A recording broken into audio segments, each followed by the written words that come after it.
he always finds himself in this weird dream realm that consists of nothing but smoke and rubble. The world feels devoid of any life forms, or so it seems at first glance. He spots a mysterious macho man who looks like the Walmart version of Zeus, standing smack dab in the middle of this strange world.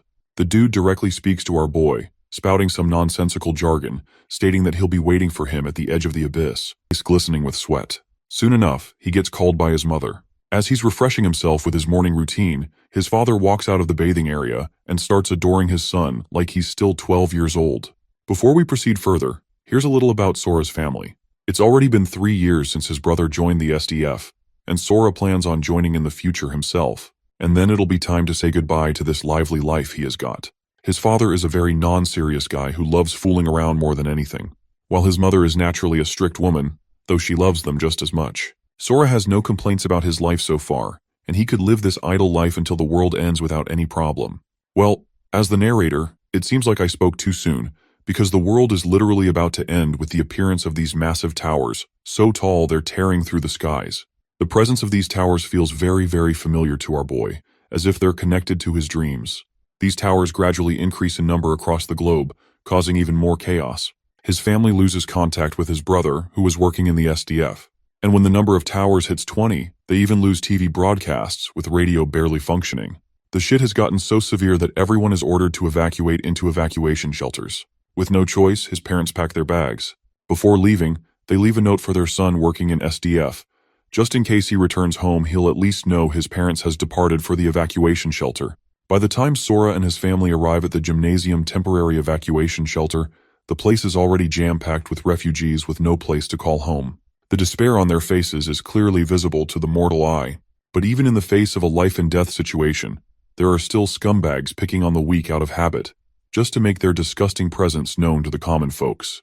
The bastard in question robs a kid of the only piece of bread he had for the day, and when the kid tries to protest against the injustice, that robber throws a devastating blow into the kid's guts. Literally nobody stands up against this bastard, who not only stole the bread, but is also further mentally torturing the poor kid. Finally, Sora's father steps in and stops this bastard from continuing. That zesty-ass Gen Z bastard only mocks our boy's father, and even goes so far as to throw a punch. But it's this bastard who ends up eating a devastating kick for his troubles, putting him on the ground, a place scumbags like him truly belong to. Sora's father promptly hands the piece of bread back to its rightful owner and throws the thug a disdainful glance. The thug turns out to be smart enough not to mess with this gigachad of a father, and walks away with the last bit of dignity he has left. Looks like Sora has some history with this bastard. His name is Eiji Kagawa, a lowlife who used to take pleasure in humiliating our boy with his goons. Suddenly, a soldier comes rushing in to deliver an emergency report. Everyone in the shelter is ordered to leave and get into the trucks stationed outside. The reason for these abrupt orders remains confidential, but it would be in everyone's best interest to follow the command. Of course, some people start protesting, wasting time arguing instead of making a move. Out of the blue, someone suddenly starts banging violently against the front door. Sora instinctively knows that shit is about to go down, so he pushes his parents in an attempt to escape. The soldier who delivered the message tries his best to hold the entrance gate, but the poor guy's strength isn't enough against those monsters, who blow away the door and the soldier along with it. Every bastard who was protesting against leaving this damned place is now running for their lives toward the exit. Sora starts to fall behind, unable to match his parents' speed, while all the people rush into the truck stationed outside. And not long after, every truck is filled, leaving no space for more people. Sora ends up one of the unlucky guys who didn't make the cut. His father, however, grabs his hand in an attempt to pull him into the truck, but those zesty-ass selfish bastards behind the father refuse to take his son in, saying there isn't enough space to spare. Eventually, Sora opts to get into a different truck, leaving his concerned parents in the other one. Most trucks are already full, except for the last one in the queue. But before he can get to it, the damn thing starts speeding off. Even then, Sora manages to cling to the speeding truck. To make things easier, someone extends a hand to help him up, and that helping hand turns out to be from that bastard Eiji Kagawa, who's looking at our boy like a beast that has cornered its helpless prey. Instead of pulling Sora in, that bastard pushes him off the truck. Poor guy falls to the ground and ends up getting stomped and stepped on by the other survivors scrambling to catch a ride. He lies there curled up, begging for someone to help him out of this ordeal. His prayers are soon heard when that discounted Zeus from his dreams appears right in front of him. That bearded bastard once again spouts that same nonsense that he's waiting for our boy at the edge of the abyss. And just like that, Sora's surroundings change, transporting him into a completely different realm. Suddenly, a goblin throws a devastating strike with its stone axe, which Sora barely dodges by a hair's breadth. That bastard of a goblin follows up by throwing his axe back at his prey. Once again, Sora narrowly dodges the life-ending strike, though he ends up with a nasty cut from the close call. This damn disgusting creature is like a man on a mission, continuously attempting to nail Sora with that axe of his. Bro's life had already been complicated enough, and now he's got to deal with this shit. Here's a little throwback. First it was that gigantic tower that popped up out of nowhere, and then that scum who tossed him from the truck. And then there's that mysterious bearded bastard who hasn't done anything other than add extra suspense with his bullshit lines. And now this goblin is dead set on splitting Sora's head in two. But my guy had enough. He grabs that rock he had been eyeing for a while and smashes the hell out of this disgusting green guy. Sora suddenly notices a letter mark engraved on the goblin's chest, likely representing the creature's rank. Then, some crystal-like thing begins popping out of the monster's chest, directly targeting Sora's chest and getting inside his body. Surprisingly enough, that thing didn't mean to harm him. On the contrary, the scratch he got over his face from the goblin's axe starts to heal. Not only that, but he can also feel this newfound strength coursing through his body. He doesn't have to think too hard to figure out that he basically leveled up after beating a stage, just like the mechanics in video games. He grabs the goblin's axe and decides to scout the area first to avoid any ambushes from these sneaky little bastards. A while passes, but Sora finds nothing even after doing a full round. There's literally nothing. The place he's been transported to is just a floating island with a broken and demolished building structure. There are also these stairs going down. Since he doesn't have any other path to traverse, he eventually starts descending these deadly stairs. One wrong step and he's going to fall fast. Usually terrain like this is prime monster territory, and you'd respawn if you fell off of it.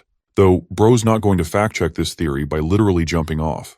He might find his game over for real. Eventually, he braves through this macabre staircase and finds an entrance leading deeper into this floating island. Sora takes every step with caution. Once he reaches the central area, he sees a tombstone, and the entire area is lit up by a fire torch. Surprisingly enough, he can literally understand the scripture written on the tombstone, even though this language is totally alien to him.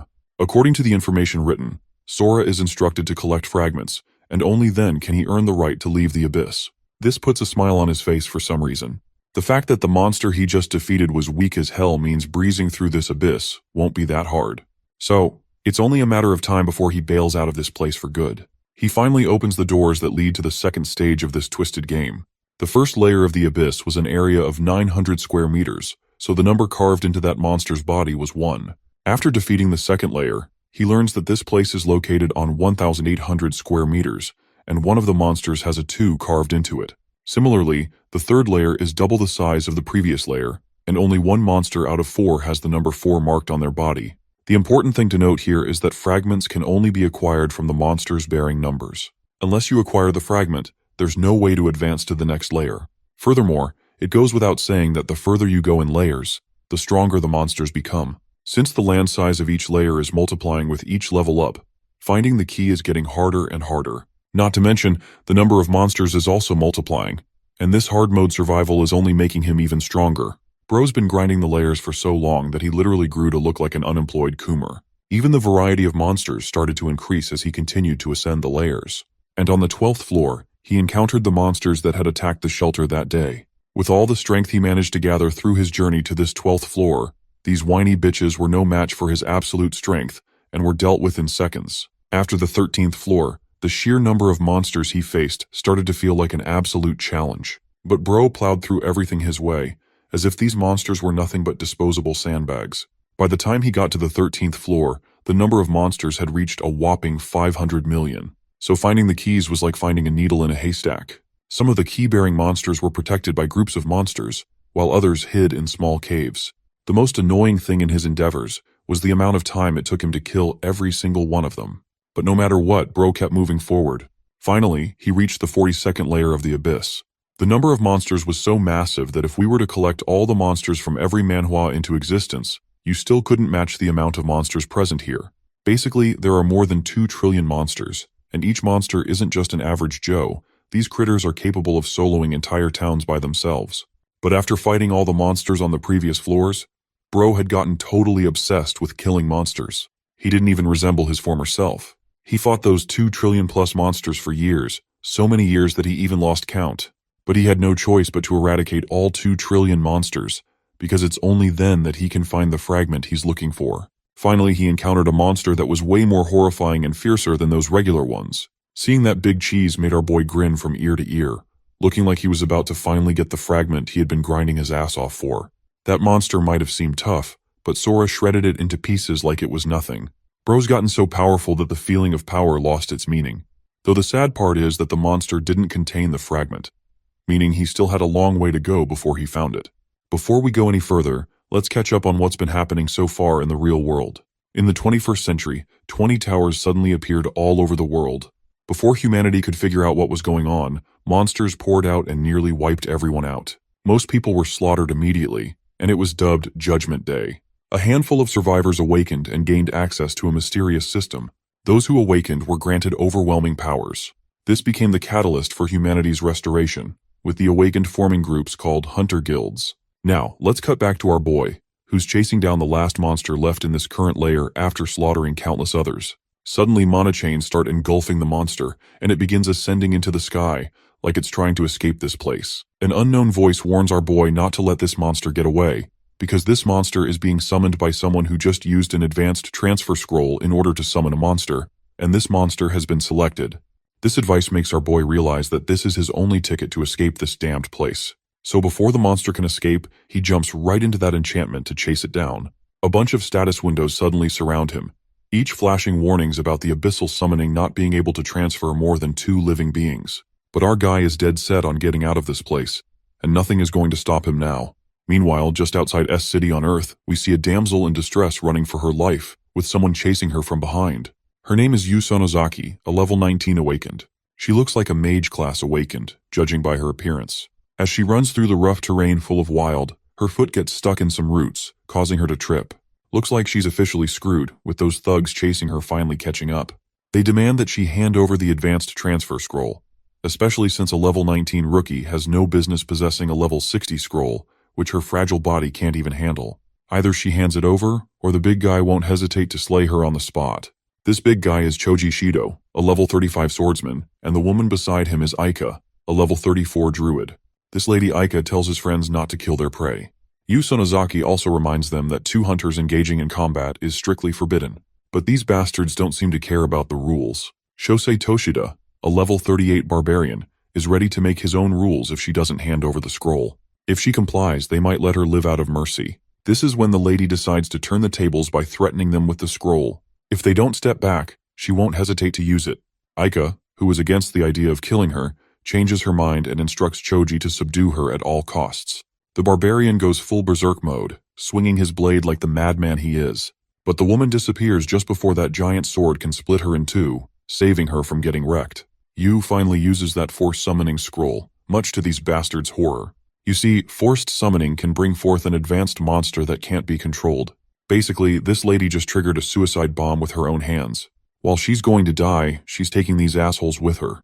The bastards quickly dash toward her, hoping to intervene at the last moment, but it's already too late. A lightning strike descends from the sky and summons the monster. Well, this monster looks familiar. It's the same one our boy has been chasing. Since it's only a level 3 mutated wolf, the guys start laughing their asses off because this monster isn't the destruction type they were expecting. But it looks like these shitheads are about to get the biggest reality check of their lives.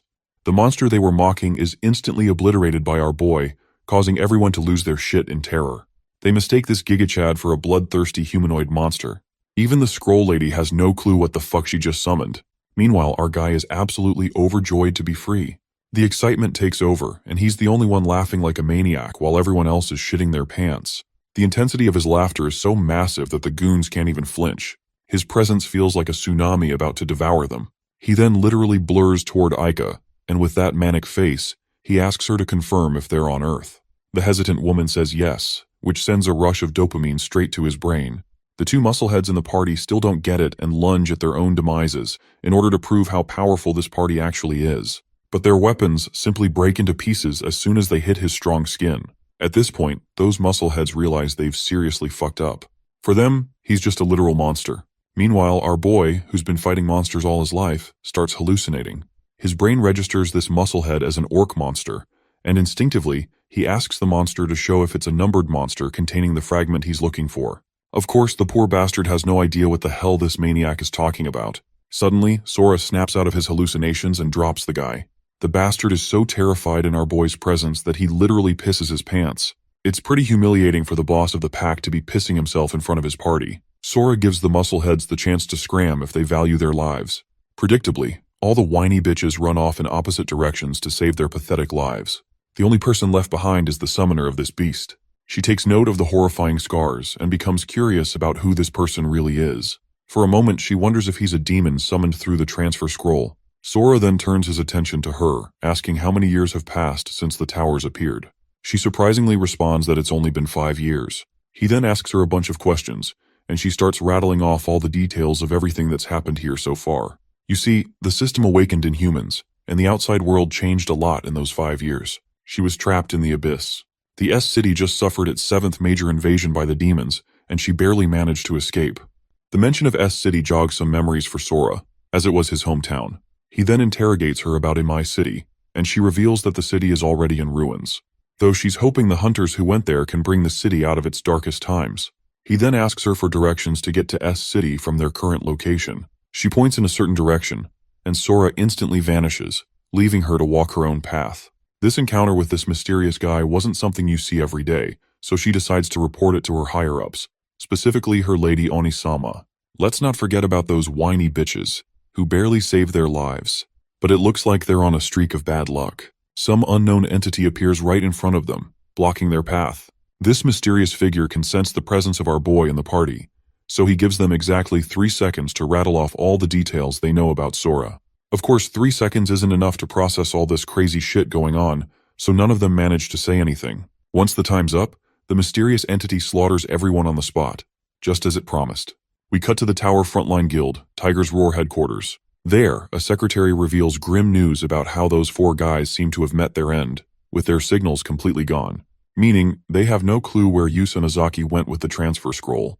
The boss, of course, doesn't like hearing news that doesn't align with his ambitions. He's annoyed that all those highly buffed gorillas couldn't subdue a rookie woman.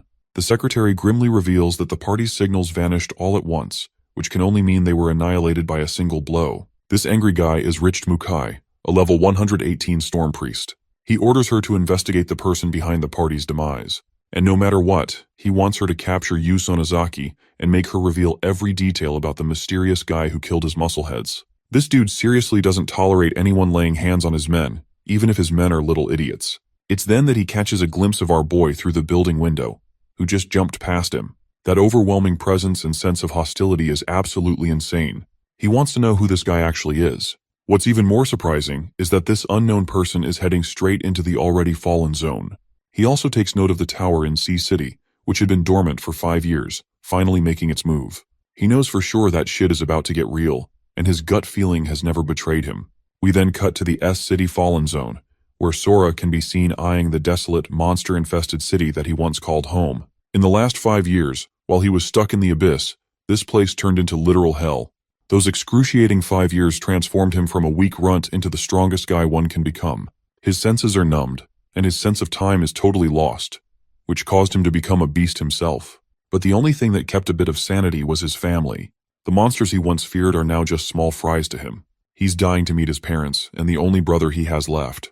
Zooming in on the state of S-City, this was once a place that was teeming with life, but is currently reduced to a destroyed land thanks to the destructive wrath of the monsters. Not even a single building maintains its original appearance, as Sora expresses his confusion that there aren't any monsters killing people. It's as if the people have totally evacuated this location for good.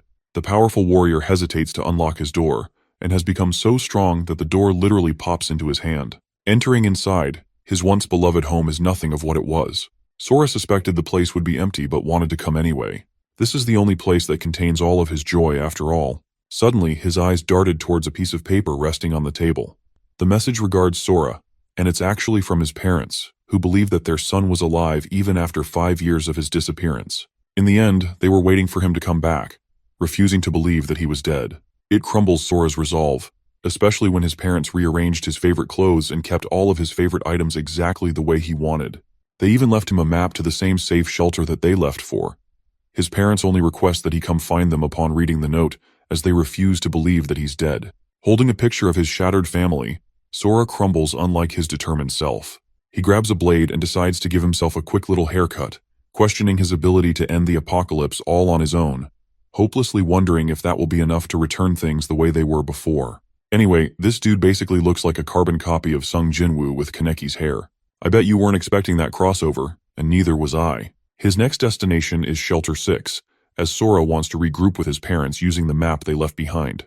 Unfortunately, he's got a messy route up ahead because of the toppled buildings. Instead of finding another route, this tough guy thinks it will be much easier to annihilate everything in his path instead. And so he does exactly that, carving a path ahead and demolishing an aerial monster with a single attack.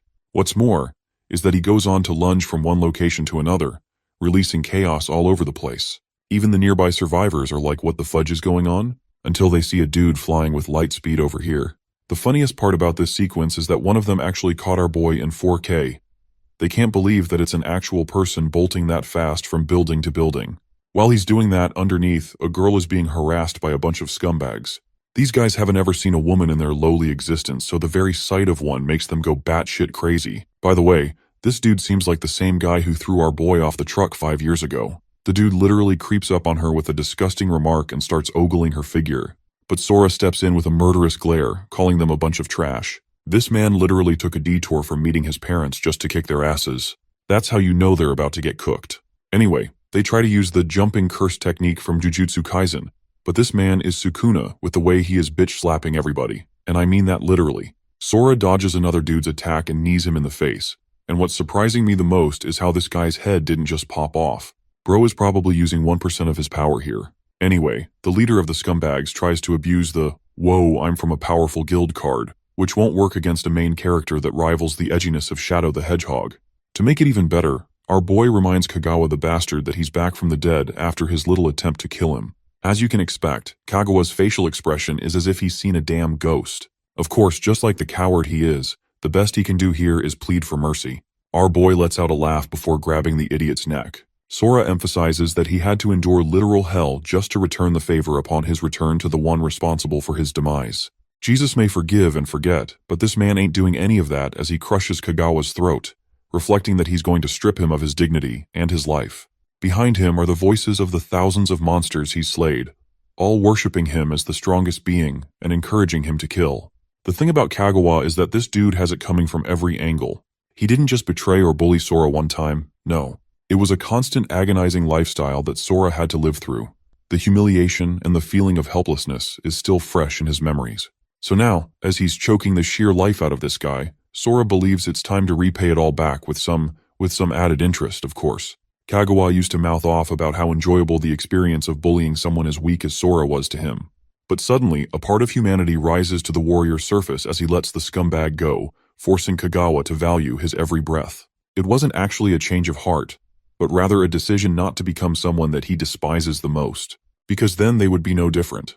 At the same time, recalling what Kagawa tried doing to the woman, Sora is of the opinion that this nuisance will only continue to harm others in the apocalyptic landscape. So he tells the puny bully that he's not going to kill Kagawa, but at the same time, it would be foolish to let the guy be freed without any consequences. Our boy emphasizes the hellish school life that he had to endure all because of one man's existence. He thinks it's only fair that Kagawa gets to eat a bunch of his punches for preying on the weak and also attempting to take his life. So in typical Sung Jinwoo fashion, Bro gives him an ultimatum of enduring 4 simple attacks from him. And if he does, he can go off without any consequences. Of course, even Kagawa thinks that's a ridiculous idea as his brains will be splattered from the first punch alone. Grabbing him by the collar, we get a beautiful shot of Sora pulling his arm back for a punch. Holding back basically all of his power, our boy smashes his face with a hook into the ground. But it's not over yet as a second brutal punch quickly follows after the first one. But our boy's satiation for revenge isn't over as he goes for a third punch, basically dog-walking his little victim over here. As Sora stands like a god before Kagawa's pitiful state, he pleads to be killed already with the amount of pain he's already sustained. Sora responds with a kick in his damn face, plummeting him into the ground and making a mess out of him. The end result of this battle is brutal for Kagawa. Not only did he shatter all of his limbs, but he's also completely lost his vision. As for his lackeys, Sora strictly orders them to get Kagawa immediate medical attention and never appear before him again. Saying those words, he leaps away, having taken care of his little detour. It's time for him to concentrate on getting to his main destination at the shelter. The scene cuts to the buffer zone of S City, where a bunch of soldiers are regretting not being assigned wall duty. Why? because their current post of fighting off monsters is much scarier and riskier than a simple watch duty. Their leader reminds them to stay sharp because there's no telling when a monster will pop out in front of their faces. This is the first Lieutenant Tanji Kagura. One of his subordinates is the private Shoki Matsura, who objects by saying that monsters rarely even show up in the buffer zone, so they've got nothing to worry about. But the universe just hates this guy because just then, a freaking child of Kraken appears out of the blue and begins attacking the soldiers. Tanji recommends they maintain their formation and rain heavily on the offensive fire. But the hardened shell of the creature is just far too thick for any of their weapons to do any meaningful damage. The creature is also a whopping level 45, so it's not like they have a lot of options here. Retaliating with its own strike, the monster prepares to kill them all. Afraid, the lieutenant recommends his soldiers to spread out to avoid the attack. But the monster is so shockingly fast that it immediately slices one of the soldiers in half, causing another one to get provoked and rain down bullets. While they're busy shooting the monster down, one of them carries a box and runs towards the creature, hoping to narrow some distance with the distraction. Coming close in contact with the monster's oddly shaped eye, the soldiers are astonished when the child of Kraken simply stops attacking them. The creature appears dazed, a reaction mirrored by the soldiers as well. The lieutenant suspects that it is afraid of an incoming threat far more terrifying, and so the child of Kraken reacts in unusual ways, shielding itself and drawing away, much to the surprise of the soldiers. But using this as an opportunity to exploit the outcome, they release the box full of explosives close to the creature's face, resulting in a gigantic blast with the monster's body going up in flames. At this point, the soldiers are praying that it is dead, but when the dust settles, the monster appears to be unscathed from any notable injuries. With their one and only chance ending up in pathetic failure, the soldiers basically accept their demise. Suddenly, Sora makes his crash landing out of nowhere, squashing the monster's face, much like Bulma crushed Yamcha's feelings in Dragon Ball Z. The lieutenant puts two and two together and realizes that it's this terrifying human that scared the creature in the first place. They can't believe their eyes. This guy just annihilated a monster in a single attack. Even S ranks with that kind of power were few and far beyond in their world. Moreover, they've never even seen Sora's face before. The lieutenant wants to find out more about him, so he tries to activate his appraisal or inspection skill. But to his shock, the system tells him to shut up because it can't even fetch Sora's information.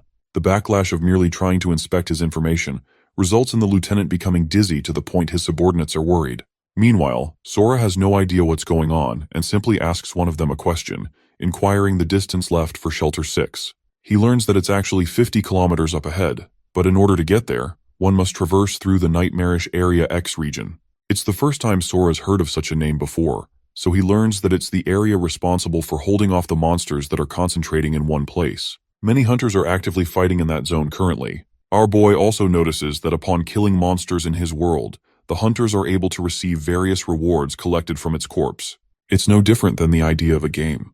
Just to gauge the current power scaling system, he asks the soldier how powerful the child of Kraken monster would be according to ranking.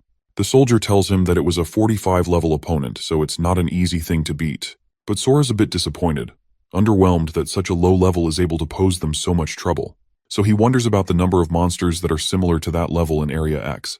The soldier responds despairingly by revealing that the number is over 100, because if they were in the number of thousands, humanity would be finished by now. Sora's heard all he wanted to know, so it's his cue to leave now. Mustering his courage for one last request, the soldier wants him to go to Area X immediately. They need all the help they can get, and a hunter as powerful as him could help prevent many atrocities. Of course, it's not like our boy could avoid Area X anyway, because the shortest path to Shelter 6 already covers it. So he agrees to the request and expresses that he'll also annihilate any monsters that have the unfortunate encounter of getting in his way. Shifting the perspective to the frontline rear military camp, we get to see that the lieutenant is finally awake after the battle. And no, this isn't another "whoa, he was unconscious for 3 days," cliché like always. This dude was only out for 10 minutes, and luckily they managed to snatch the recovery potions from the monster too. As for the guy who saved their group, the lieutenant learns that Sora went to the north, causing him to accept the situation at first, until he realizes the craziness of what he just heard. His subordinate explains that the mysterious man intended to visit Shelter 6, which means he's going to have to get past Area X to get to his desired location. But the shocking part is how Sora didn't even seem to care. He merely advanced without fear or hesitation. Because bro is built differently, that's why. Anyway, the lieutenant finds this situation to be of utmost urgency and orders him to contact the command center. In his mind, the lieutenant internalizes how it's only been 10 minutes, so maybe it wouldn't be that bad. The message to the command center is quickly forwarded, but his subordinate just doesn't get why they're hastily informing them. To that, the lieutenant explains that this operation carries a different nature from the previous. It concerns classified information, so it's natural for them not to know. The thing about Area X is that it's actually not the region where they're supposed to hold back monsters at all. Rather, it's a pure bombing zone. The scene transitions to the Central Command Center, where one of the operators reports that they've received an emergency call. The Central Commander Renji Kumagaya accepts the call, and so the operator puts them on the line. The call is from Lieutenant Kajura, who has an urgent report to make, informing them of a mysterious hunter who is headed for the bombing zone unknowingly. The report isn't met kindly, as the Central Commander merely puts the blame on the lieutenant's shoulders for his mistake. But Kagura clarifies that he's made an emergency broadcast to inform the mysterious hunter. He has reason to believe that this hunter is extremely powerful, so they want to ensure his survival. The commander learns that the mysterious hunter is strong, but that's a baseless claim, so he asks for the guy's level. Unfortunately, not even the lieutenant can answer that because he failed to inspect his profile. This leads the commander to believe that the lieutenant is making rubbish claims for allowing a hunter with an unknown level to head right into the bombing zone. He simply can't allow an emergency broadcast to be done for such a case, as even the secretary believes that he'll die before the message gets out. Commander Potato over here laughs in the lieutenant's face for being hilarious in his demands. At the same time, he turns his attention to his colleague and expresses that his subordinates are acting rather problematically, to the point where Fatso over here wants to report to the higher-ups about the operation's current state being halted by his colleague. The woman in charge is actually the Western Command Mi Tonosaki, and she's shocked that Commander Potato is ready to bring down his own group just to sink her ship as well. He's nothing more than a clown. While she's brainstorming how Kagura would never try to vouch for a stranger's support unless he really trusted his gut. This makes her wonder just how powerful the mysterious hunter truly is. The lieutenant is at his wit's end and waiting for a response, while the Western commander ultimately comes to her decision, and with the power of her two big personalities, trusts that Kagura doesn't hope to disrupt their plans. She's ready to carry out the request, but if it turns out to be an obstacle, she's going to ensure hell for him. Tonosaki actually said all of that to gain support from Major General Potato, who is pissed but ultimately demands a reason to follow through. Kajura immediately brings up the fact that this mysterious hunter was able to one-shot a 45-level monster. This revelation comes as a serious shock to Tonosaki, who suspects that the mysterious hunter could be a secret S rank from the military. At the same time, Commander Potato finds it unbelievable as all the S ranks are currently busy, so they pry for information about the guy's level and why Kagura wasn't able to use his inspection skill to know about it. The lieutenant explains that he tried doing that, but to everyone's shock, he simply couldn't access the data, and right after using the skill, it was he who suffered the drawback of losing his consciousness shortly afterwards. But this only points to one thing to Kumagaya, and that is that the mysterious hunter's level is beyond the likes of 100. This puts them on edge, and though he's intrigued by the man's strength, Kumagaya believes it's not a compelling reason for them to release a broadcast. Stepping in to agree with his claims, the Eastern commander Nobuo Yuasa expresses the same, believing it would be risky to do that. After all, thousands of troops were already mobilized in a collective operation across the multiple zones. Their original goal for the bombing zone was to get the troops to finish off any lingering monsters that had sustained damage in the zone. However, should they release an emergency broadcast now, the creatures will sensitively react to the sound and start charging in a singular location. That would inevitably mean the end of the area in one fell swoop, and over 10,000 soldiers would lose their lives in an instant. The risks for saving one life are just too high in exchange for thousands of their soldiers, even if this guy is supposed to be some powerful S rank. His words leave the lieutenant in a despairing end, hoping for Tonosaki to step in. But after a while of contemplation, she opens her mouth and fully rejects the lieutenant's request, believing that it is reckless to operate in this manner. The decision is made final, and the call is immediately ended, adding to the hopelessness of the lieutenant as he grips the device with anger. He tried doing as much as possible, but unfortunately, things didn't go his way. But suddenly, his subordinate spots the keys on his buckle and quickly snatches them away. Before Kagura is even able to express his shock, the man is seen leaving to board his vehicle. 6 minutes are left until the bombing takes place, so he thinks that's enough time to do something about the situation. Even after Kagura's orders, Shoki Matsura continues to rebel and steals the military vehicle to operate autonomously. This could seriously end up with major consequences for the guy later, but Kagura doesn't want to waste the effort to chase after him either, believing that as a soldier, his subordinate made his own decision. Meanwhile, Matsura is stepping on the pedal to reach the mysterious hunter as fast as possible. The only thing that Matsura didn't know at the time was that the same man he was trying to save was one day going to become the hope for all of humanity. Matsura's efforts are in vain because he just can't seem to track down Sora. The mere fact that he's been unable to track the hunter down is more evidence that this guy is even faster than his vehicle. Area X is right up ahead, so he wonders if taking the risk of blasting his speakers would be a good idea to attract attention. Unfortunately, that comes with the added risk of luring the monsters. But Matsura is determined and goes balls deep in this operation. He calls himself a disgrace to the military, but honestly, with the way this man has been moving lately, that's a true soldier right here. Gripping the microphone with hesitation, he finally unleashes a full-scale warning to inform the hunter about the bombing zone and requests immediate evacuation. Currently, Sora is busy annihilating monsters, and he actually gets to hear the warning, realizing that must be the reason he didn't spot any hunters. The monsters are trash comparably, but surviving a damn nuke isn't going to be an easy thing. So he chooses to be safe, and also realizes that he simply can't let the soldier die. After all, Matsura risked his own life just to get him a message. Unfortunately, the monsters are already targeting the poor guy in the car because of the sound, so he goes full pedal to reverse his way out. But he's terrified knowing that the hunter is still out there and hasn't exited the bombing zone. Until Sora surprises him by popping out of the blue and asks for clarification regarding the message. Unfortunately, time's up already as the bombs begin to drop like rain from the sky, demolishing the bombing zone with endless destruction. The debris flying out from the shockwave towards them is actually stopped by Sora, who didn't even need to exert much strength to block. As for the fat Major General, he receives full confirmation of the successful bombing. Next, he wants an update on the state of the monsters for further actions. Using drone intel, they confirm that there aren't any signs of life for humans. But for the monsters? In a horrific twist of fate, they manage to survive the bombing, and not only that, appear fully unscathed. This is disastrous news to the Major General and the other commanders. Tonosaki requests an immediate update from the drone feed. The operator uncovers the footage, and they're stunned to discover that the creatures actually managed to create a defensive shield to protect themselves against the blasts. What's more is the appearance of a silver-haired man, appearing like a carbon copy of Sora. The footage is cut short as the monsters ended up destroying the drone. Godzilla's cousin over here disrupted their communication completely, causing Tonosaki to question what the hell happened. She reaches a sudden enlightenment. The monsters were aware of being monitored via the drones, which means they know what's coming next too. Yuasa, the Eastern commander, calls for an immediate evacuation of the soldiers from the garrison area. It's imperative for them to retreat all at once to maintain the walls. But to their horror, the operator continues her report, stating that the monster's target isn't actually the walls, but something else.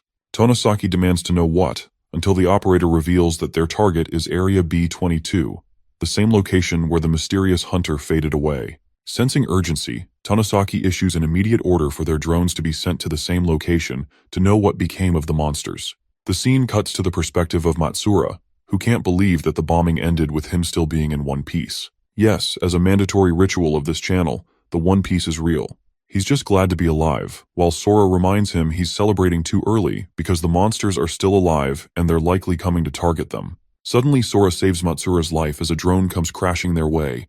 Even the private is shocked how it came here, and wonders if the monsters are responsible for attacking a drone, which is unheard of. Sora is unfazed and spots a horde of monsters coming their way. Matsura, on the other hand, is losing his shit because they're up against creatures all over level 50. They're practically the strongest monster group with their colossal leader spanning a monstrous strength of level 90. And the fact that they didn't even endure a single scratch means the end for humanity. Matsura is busy accepting his doom while Sora has other ideas. He believes that if the bombing didn't kill these bastards, then he's going to make it his personal responsibility to put them in the grave. Leaping away, he tells the soldier to go on hiding. Sora pierces past the monsters like they're cardboard to him and targets the colossal leader. The monster tries to pummel him with one of its attacks, only to be casually caught by our boy who doesn't even flinch. Next, he proceeds to lunge forth, targeting the monster's face and going for a roaring charged punch. The attack connects and literally takes off the giant's head with a single strike. But to Sora's shock, he runs into the same cloaked figure that was reviewed on the drone footage. The shocking part is that Sora couldn't even sense this mysterious guy's presence. Now he looks basically identical to his long hair version to me. The cloaked figure seems to have some kind of monster transforming ability. And oh my god, the way he resurrected the giant and they're both deviously glaring at us is such a bone-chilling panel. Anyway, he calls Sora the Seed of the Abyss and demands to take back what is his own. But our boy has absolutely no idea what this guy is even talking about. The cloaked figure simply smiles at him and expresses that he must pay back the crime of stealing another person's power with his own life. Then, a bunch of spears erect from the ground, but they're clearly not strong enough to pierce Sora's skin. He thinks this is going to be way too easy if this is the level of strength he's up against. The giant attempts to squash Sora with his hand. Meanwhile, the cloaked figure spots another drone and wonders if he's being watched. As for Sora, he didn't even attempt escaping, and simply caught the hand with one hand. He calls it a pathetic attempt, and believes it's going to take a lot more than just that to kill him. Saying as much, Sora leads with a spear and connects the attack. But to his shock, the man disappeared into thin air, only to reappear in a different location. The thing is, he chose to disengage the fight because he doesn't want the humans to monitor them. Finding annoyance in the measly drones in the skies, he gestures for one of the monsters to bring it down. Next, he orders every single creature to take care of every survivor in the area. The drone was actually being operated by a guy who is hiding in secret, but thankfully he completed his one and only mission of reporting back the reason the monsters changed their course. It's all because of one man, the one who took care of the strongest monster group in the bombing zone by himself. The guy wants to inform his commander when suddenly one of the creatures discovers his location and destroys its way inside.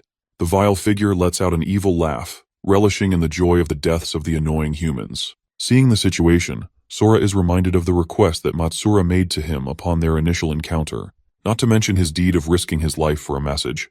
The soldier is currently struggling to get his vehicle operating again. Sora chooses to disengage with the battle, believing that the right way to end a monster horde is to target the leader first, and in order to save the lives of people, one must kill as many monsters as possible. The colossal creature attempts to attack him, but our boy blocks the attack, reflecting how the monster's strength has incredibly increased after merging its power with the cloaked figure. Also, the same dude pops out from his shadows out of the ground, but only this time, Sora is freaking astonished that he's looking into a mirror version of himself. The mysterious figure unleashes a powerful sword of darkness, and just from the looks of it, even Sora can tell that this is troublesome. His opponent makes his advance, attempting to kill the Seed of the Abyss, but luckily our boy dodges the swing and returns it by not only crushing his opponent's hand, but also grabbing his very own dark sword. With this, Sora unleashes a clean swing to cut him down. Unfortunately, his opponent disappeared elsewhere before the attack could properly connect. Sensing the power of the dark blade, Sora has a bad feeling because it matches the energy of the Abyss. Provoked by the act of Sora stealing his blade, the cloaked figure calls him a thief who doesn't have anything to do except steal others' power. But our boy quickly realizes that this fight won't be easy to finish in one blow, and his current priority is to get the soldier someplace safe. So he asks if Matsura is okay with heights and literally freaking carries his car. The cloaked figure attempts to unleash a goddamn death ball on him like Frieza or some shit, expressing that the purpose of the strong is to become the strongest instead of protecting the weak. The attack is then released targeting Sora, who realizes that it's way too fast for him to try and outrun it. So he lets the car down and decides to confront it head-on, pouring in his energy into a single punch. And though the attack connects, the sphere simply disintegrates and reveals its true core at the center. Unfortunately, while he was busy dealing with the attack, Matsura's car was attacked by a bunch of shadow tendrils. Sora urgently tells him to get the hell out of the car, while Matsura is afraid for his life. To his horror, the spikes fully pierce the car from every direction, implying that the soldier couldn't make it out alive. The cloaked figure reminds Sora not to act hastily. After all, he made sure not to kill the soldier. Instead, he makes a goddamn puppet out of the guy, disrespecting Matsura's corpse with his necromancy skill. The figure wants to make sure that Sora gets to feel the horror of losing everyone important to him, a fate befitting the Seed of the Abyss. In response, the scene reminds him of Kagawa bullying the weak back in high school. It's no different than an oppressing force merely making entertainment out of the weak. Sora's opponent unleashes a violent obsidian storm, consisting of extremely fast projectiles that manage to graze Sora's skin.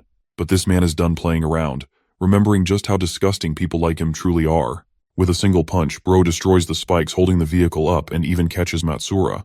But unfortunately, the soldier is nothing more than a zombie at this point, shooting him a demonic glare and punching him with dozens of strikes. Sora simply traps him inside the vehicle and feels immense guilt that an innocent bystander ended up getting dragged in this mess. Finally, his attention turns to the culprit responsible as he lunges forth with a powerful punch. But just like last time, his attacks aren't connecting against his opponent's odd composition skill. Dragging another dark sword out of darkness, he berates Sora for being unable to harness the true power of the Abyss. But in the middle of his Yap Festival, Bro eats a punch in the goddamn face and gets sent flying. He still thinks the gap between their power levels is far too much. To protect his master, the colossal monster jumps in. But what's astonishing about the cloaked figure is how Sora was able to connect the attack, and not only that, he's about to beat his ass again with another strike. Just from seeing Sora's monstrous movements, his opponent realizes that the Seed of the Abyss has actually unlocked his true power. Sora vanishes and pops out from his blind spot to finish the guy off. But luckily, the mysterious opponent leaps away and escapes the attack. Sora tells him that though he's confident in his escaping skills, the same can't be said for the colossal giant, whose body is severed clean with a single strike. The immensely powerful strike may have sliced the creature's body, but it's no use when the shadow tendrils simply reform the body again. That's why Sora takes a different approach of hunting down the main core and strictly targets the most vulnerable parts of the monster. He's able to sever the monster's connection with the core, finally causing the definitive death of the giant as it is vanquished into ashes. With the giant down, Sora locks down on his main target and believes it's time to end this battle. The cloaked figure finds himself cornered and attempts to unleash his Shadow Unity skill, which essentially acts like a siphoning skill, sucking the life force out of all the monsters in the nearby area and pouring it inside of him. Okay, now that just sounds sus, doesn't it? Anyway, the violent energy from the monsters is so intense that Sora's clothes are having a field trip kept intact. The entire sequence results in an anticlimactic ending as the technique was simply used as a means to escape rather than to become strengthened. Sora is just glad that his parents' picture is alright, and this ripped guy goes on to check on Matsura's condition. Unfortunately, the soldier wasn't as lucky as him, so to honor him properly, Sora takes Matsura's dog tag and gives him a proper burial, believing that he will carry on the hopes of the soldier. As for the creepy figure he ran into, there's lots of things bothering Sora, and he has to be ready at any moment going against an opponent who uses the power of the shadows. What's more is that he left with a thrilling note that he will make sure to kill everyone Sora holds dear in his life. This means that no matter what happens, our boy has to make it to the shelter as fast as possible. So using his super speed, he bursts away to get to his destination. Some time passes, and eventually the Western commander and her men end up arriving to investigate the location properly. They're searching around for any clues or survivors, but to their shock, the entire fleet of monsters is already long gone. The Western commander confirms this fact upon seeing the corpses of the giant monsters, and urges them to make an immediate report. She also reflects that it's clear a battle took place between the mysteriously strong hunter that Kagura mentioned. The man not only was able to withstand the effects of the bombing but also destroyed the entire fleet of monsters alone. Bro is a one-man army at this point. One of the soldiers suddenly reports that they've found a working memory card of the drone which will help them gain an understanding of the situation. Deciding to review the footage, she spots how Matsura and the mysterious hunter entered the dangerous field. As the soldiers are continuing their investigation, they're speechless upon discovering incredible drops that came as a consequence of defeating high-level monsters. It's not something you see every day. Even the soldier who discovered the loot is greedy and acts like he didn't find anything special. But his colleague ends up swooping right in and learns that they've managed to find quite the impressive loot. The fact that one of their own tried to steal the loot is an act of crime. Hearing that, the soldier tries to offer a solution by offering a division. In response, the blonde guy states that he only wants the mystical golden box and nothing else. But it's not something easy to give up since it could be a legendary item. To help the Mr. Nose Strip's understanding of the situation, the blonde guy reminds him that he doesn't have the position to object. And that's how he ended up getting his hands on a legendary golem relic. Having reached the 6th shelter at last, Sora sees the survivors functioning well, surprised that they're not under any attack. All of them are shocked when they see a goddamn 12-pack having a shredded guy walking up to them. But Sora's just lost in his thoughts, knowing that the cloaked figure can mask his presence. Not to mention that he's yet to sense the presence of anyone particularly strong, because if someone like that doesn't show up, this place will be suffering major losses in case of an invasion or an attack. Suddenly, a guy confronts him out of nowhere wearing a band-aid. Wasn't expecting the son of Gojo from Jujutsu Kaisen and Raiden from Mortal Kombat to come here, but here we are. The blind man assesses that Sora must have been from outside, expressing his relief upon Sora's confirmation. He assures our boy that there's nothing to worry about as he's only here to purchase information for a price. All he cares about is about Sora answering a bunch of his questions. At first glance, our boy is confused that money is still seeing its use. He agrees to comply but stops the man before he asks any questions. Sora wants to know why a monk is out here addressing him by royal standards, which means this guy is probably a fake or a cosplayer of some kind. Which turns out to be true as it's nothing more than a hobby to this guy. Sora then asks if the same is true for his eyes, causing the dude to visibly panic. He takes off his blindfold and expresses suffering from a recent eye disease, but that's not the point. The fact is that Sora could sense a terrifying light coming from his eyes, even with the blindfold on. Bro really is Gojo's son at this point. He thinks the blind dude has a reason for concealing his own power, but it's clear that a really powerful guy is hiding in the shelter. Anyway, he's happy to answer questions. So the cosplaying monk asks about a retelling of the events outside. The blind man knows that many soldiers are gathered at the walls, and though most of the public is unaware, there have been explosions outside, so he wants Sora's perspective. Deciding to take an easy route of appearing clueless, Bro switches personalities and explains that he just made a run for it and came here. The confession makes the blind guy astonished because he knows that Sora is also concealing his power like him. But he's happy to find him sharing this much and simply leaves. Sora is surprised that he could easily fool the guy just like that, and wonders if there are many powerful people like him in the world. The fact that no one's calling him into question yet is also concerning, which makes him wonder if the humans are weak at their current level. After visiting the clothes store, Bro ends up dripping the heck out with the cash he took from the monk. He goes back to his initial goal of finding his parents with the old-fashioned approach of asking people around. So he casually walks up to a woman, requesting if she's seen the couple. But the moment she lays her eyes on the photo, she is horrified and feigns ignorance before running off. Sora doesn't know what the hell happened and finds himself baffled by her reaction. It's almost like everyone in this area has their guard up, so he decides to ask a random dude next. But with the way Sora is glaring at him down, the dude is intimidated and reminds him that this isn't the old times, so they should settle their affair with their words. Sora simply pops the family photo in his face and asks about the family group. Again, the man is horrified to see the people in the photo and asks his relationship to them. Sora reveals that he's actually their son, which is clearly ridiculous because of the difference in appearance. To the point the guy starts loading his fists because he thinks he's being played with. Suddenly a truck comes out of nowhere and literally tries to run over our boy here. But Sora stands unfazed and stops it without even looking back.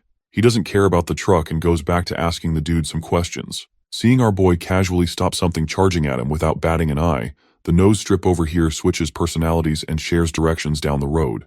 Sora decides to leave and thanks him for the help. The dude waves at him back before bolting in the other direction to inform everyone about his existence. As Sora is walking to the place, he wonders why a random guy has knowledge of his family's home. Then again, his father was the social type and had a good interaction with everyone. His mother was like that too, and because nice people get taken advantage of in their world, Sora vows to protect his family this time. At long last, he arrives at the edge of the street, standing before a gigantic house. It almost surprises him to find his parents living here. Sora decides to knock and immediately recognizes his father's voice. But when the guy opens the door, Bro is shocked seeing a guy looking like a yakuza glaring at him for randomly barging up at their place. Sora tries to explain that he's actually their son, causing a chill to run down his father's spine in shock. The dad stands there stunned, like his side chick just showed up at the front door. Despite the shock, they both step inside, glancing at each other in complete silence, neither uttering a word.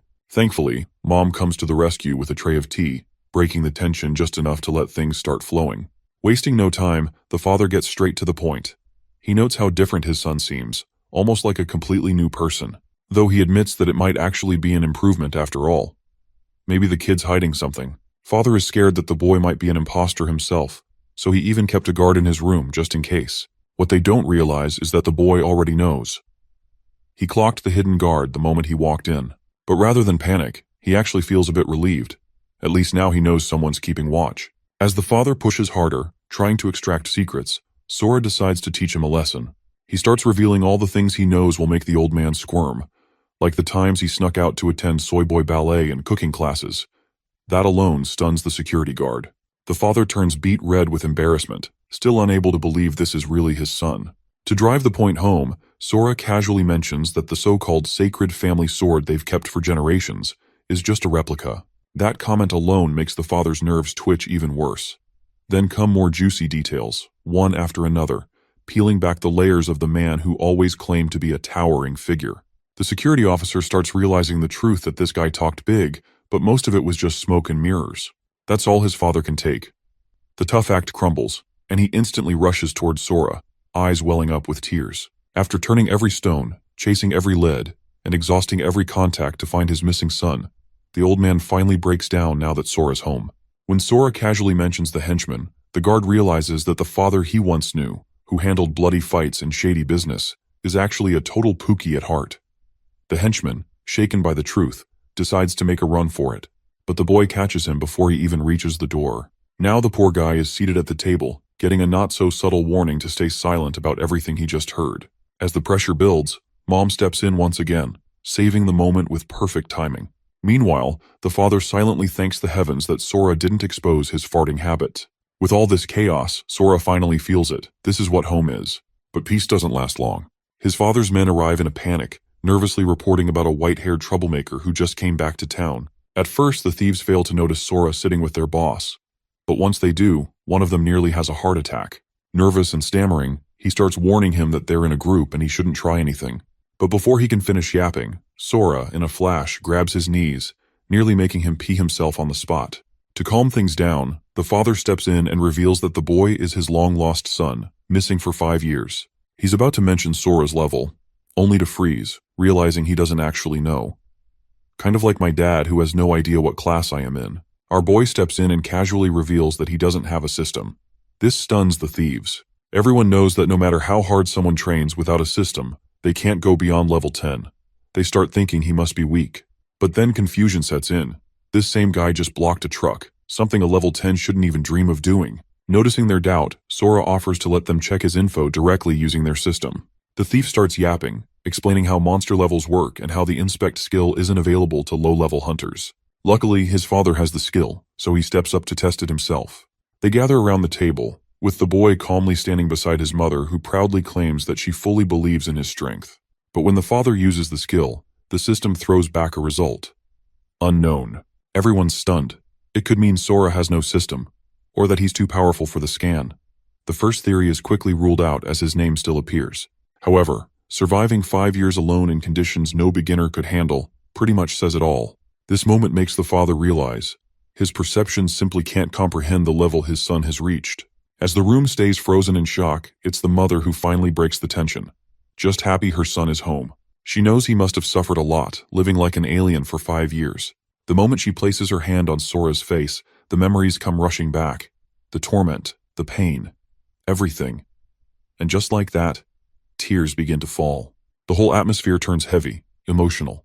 Wanting to give them space, the father quickly escorts his men out of the room. Once things settle, our boy gently asks his mother about Riku, his older brother. Thankfully, she assures him Riku is doing well, still serving in the military. She even offers to set up a call, but explains he's currently fighting on the front lines. Hearing that, he admits he misses his brother and curiously asks if his mom holds a high status too. She nods, revealing she's a healer, known as a cleric, with powers strong enough to give prophecies.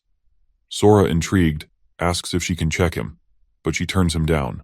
Still, she shares that her cleric powers once gave her a prophecy, that he would return one day. Not long after, a buff vice chief shows up, flanked by men in black, ready for business. Sora's father greets the man with open arms, referring to him as Jiro, the vice president of his united guild, but he quickly notices Jiro's long face and asks what he found. According to the vice chief, the Tiger's Roar Guild has ties to the army. He explains that a collector from the military, a real piece of work, started nitpicking during inspections of the monster carcasses the guilds handed over. He gave them half the points while reporting full credit to his superiors. A deeper check shows all the discrepancies traced back to Tiger's Roar. Hearing this, Sora's father knows something bigger is going on, but also knows they can't just sit back and let it affect their town's future. He tells the vice captain to rest, then summons his sword and decides to visit Tiger's Roar himself, to remind them the united guilds aren't pushovers. Meanwhile, Sora hears everything from his room. His strength has boosted his hearing, and now he realizes the bully he killed, and his men, were connected to Tiger's Roar too. But his father's decision to confront them personally makes him uneasy. As they prepare to leave, Sora requests to join. His father introduces him to the vice captain, who immediately asks Sora's level. When his father admits he doesn't have a system, the vice captain grows concerned. Without a system, Sora wouldn't last more than 3 days out there. He'd be dead weight. Respectfully, he suggests Sora stay home and rest. His parents agree. However, Sora realizes he still looks like a normal person to everyone else. If a strong monster shows up, he'll have to hide his powers while still protecting his parents. So, for now, he agrees to stay back.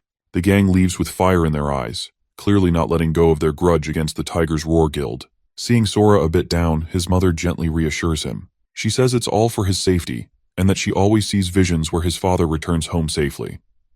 Sora, knowing the guild's connection to the military, suspects things are only going to escalate. He asks his mother about Tiger's Roar and their grudges. She explains that his father started their guild to cooperate with the military, and it grew quickly thanks to its team of determined professionals. The guild handled looting, monster cleanup, and helped keep peace for 4 years. But things changed a few months ago when Tiger's Roar moved in and set up camp near their shelter. That's when the conflict began. The army leans on Tiger's Roar to clear the tower since they're strong, so no one dares challenge them. They also have awakened members chosen by tower constellations, called Ezras. The power granted by these constellations is nearly divine. Anyone who passes their trials receives that power, and Tiger's Roar has the most Ezras. Meanwhile, her own guild has none, which makes things even harder for them. After that info dump, she urges Sora to rest and freshen up, even offering to wash his back. Once she leaves, our boy uses his detection spell to locate the exit, then casually jumps out the window to go help his father. Meanwhile, even after seeing that, his mother doesn't stop him, just smiles and mutters that children are being children. Sora's father, Sakuya, is heading toward the Tiger's Roar Guild with his own guild members. Meanwhile, watching from above, Sora notices everything around the center is pitch black, which oddly helps him locate the place more easily. But then, dizziness hits him. It's strange, considering ever since the Abyss fragment strengthened him, he hasn't even caught a cold. Suddenly that eerie voice returns, telling him there's no escape. He looks around, confused. He can't sense that guy from before nearby, which means the man was in Shelter 6. Another dizzy spell hits. The voice repeats, saying he's already marked his soul. When Sora punches where he sees the man's head, it turns out to be just another illusion. As the voice echoes on, spotlight beams suddenly shine toward the rooftop, alerting Sora that he's been noticed. He realizes his loud shouting gave him away and makes a run for it. After landing on another roof, he realizes that the strange feeling returns. This makes him wonder if it disappeared because of the light shining on him. To give it a try, he stands under a streetlight, and it's gone. That's when he realizes that even just 7 seconds in darkness is enough for the soul mark to activate and bring that strange, dizzy feeling. And since only he can see it, acting weird in public would just make him look like some anime fanatic ghoul. However, when he walks under the light, a weird noise starts ringing in his head. But the mark disappears, and the visions stop. With that, our boy realizes it's the light that's been protecting him during the day. But now that it's night, that creepy figure from before could launch a surprise attack. He knows he needs to be careful, and he needs to find his dad. As he walks the streets, muttering to himself and getting weird looks, a passing car confirms it. He really does look like a lunatic. Our boy also remembers his dad might be in danger. The United Guild seems useless to the military, and going up against Tiger Roar could bring serious trouble. Thinking about it, Sora becomes determined to protect his parents at any cost. Lost in thought, he reaches the place where his dad's group is said to be. His mind drifts back to his dad's words about settling things without violence, and he wonders if he'll actually stick to that. But his thoughts are cut short. He spots his dad's teammate standing in front of the building, calling for his father to draw his sword. Without hesitation, the man swings it with brutal force, shouting a name, Tsuchida, to step forward and face him. The swing isn't just a challenge, it cuts through the entire building, leaving Sora in complete shock. Seeing that, our boy walks up to one of the guards, casually asking if their boss has always been like this. The guard, standing tall, proudly confirms that the boss is always this aggressive, always starting fights. Sora recalls how the boss had once mentioned sorting things out without violence, but the guard quickly corrects him, explaining that a lot has changed since then. According to them, the military doesn't bother with these fights anymore. It's quicker to handle things their way. As he processes this, his mind drifts back to the monk, who had a quiet strength about him, but avoided showing his true power. Just as he thinks of him, the monk, Yukio, appears atop a building somewhere near a military camp, overlooking a massive fallen monster. Yukio's sharp eyes scan the creature, recognizing the monster's high level. But what really catches his attention is how easily someone seems to have taken it down. It's proof that there are still some truly powerful people in the world. Back on the streets, the silence is broken by a loud bang. Tsuchida storms out, furious at Sakuya for causing such a ruckus. Sora's father greets him with harsh words, but Tsuchida, clearly unbothered, challenges him outright. If he wants him gone, he dares him to kill him. Hearing the challenge, he is instantly provoked, drawing his sword with a sharp motion. Meanwhile, the big guy is gritting his teeth in fear, desperately praying for someone to intervene. He knows Sakuya has been pushed too far. As the trash-talking continues, Sora's father steps forward, launching an attack with a swift swing. But before his strike can land, it's intercepted by a glowing constellation shield. It's all a setup, though. The tension builds as Osamu from the military steps into view, shocking the members of the United Guild. Sora's mind races, wondering what the military guy is doing there. He can feel the heavy presence of many people inside the building, and the situation suddenly feels much bigger than it seemed. Meanwhile, Osamu slowly walks towards his father, pointing out Article 15, which clearly states that fights are prohibited in shelters, and offenders could even face the death penalty. It was all a setup designed to provoke Sakuya into getting arrested, and once that happened, they could easily make him disappear into custody. But Sora can't understand why the military is getting involved in something like this. On the other hand, Sora's father is trying to de-escalate the situation, denying any wrongdoing. He insists he wasn't fighting, claiming there's no proof to back up any of the accusations. Osamu doesn't flinch, pointing to the slash mark on the building as undeniable evidence. But Sakuya, ever the quick thinker, spins the situation, lying smoothly that he was just renovating the building. The military guy isn't there to take no for an answer. His mind's already made up. With zero hesitation, he gives the signal. In an instant, soldiers start appearing everywhere, peeking out from windows across the building, guns up and locked on Sakuya. Seeing the tension rise, Sakuya's men urge him to fight back, ready to take on the military squad. But he stays calm, eyes fixed on the military guy. The guy's no pushover. He's an assassin, level 63. Taking him head-on could get messy. But then Sakuya spots Tsuchida and quickly figures he could use him as a hostage to break out. He quietly draws his sword, but the big guy sees it coming and immediately raises his shield, confident that it can block an attack even from a level 65 warrior like Sakuya. As things get tenser, Osamu ups the pressure, warning Sakuya to surrender or risk losing his comrades too. The boss pauses. For a moment, it looks like he's about to go all out. But then, to everyone's shock, he lowers his sword. He chooses to give in. The United Guild members are stunned, especially the vice captain, who starts questioning whether that earlier sword slash was just for show. But the captain knows better. He and Sakuya have that kind of chemistry. He knows that when the boss drops his sword, it's actually a signal to prepare for an attack. And just as the sword is about to touch the ground, Sakuya suddenly charges at Tsuchida with full force. At the same time, the captain in the back begins channeling a spell. The big guy is momentarily caught off guard, but still confident that his shield should be enough. But then the captain's magic erupts beneath Sakuya's feet, lifting chunks of rock into a rising platform. In a flash, he stands on it, gaining height and momentum, and strikes with full power, catching the big guy completely off guard. The attack shatters his shield, sending him crashing to the ground with a heavy thud. Meanwhile, the vice captain keeps using his spell to cover his flank, while Sora's father charges in recklessly like a madman, triggering the soldiers to open fire. Acting fast, the vice captain throws up a barrier spell, an earth wall, just in time to isolate Tsuchida and Sora's father from the hail of bullets. However, as the boss is about to grab Tsuchida and retreat, he suddenly freezes. Osamu flashes right in front of him and snatches Tsuchida away in an instant. Turns out, the assassin had marked lingering magic on the broken shield, and had been hiding in the wall shadows with his stealth skill. It catches the boss completely off guard. With their hostage gone, Sora's father seems completely lost, and that shocks everyone. Even the soldiers freeze up, calling out to Osamu in confusion. But he doesn't get it at first, until he turns around and sees what everyone else is staring at. It's Sora. He's standing behind them, dark energy radiating off him in heavy waves. Osamu immediately realizes that whoever this is, it's not an ally. Without hesitation, he pulls out a poison bottle, one reserved by Tiger Roar for taking down level 90 bosses.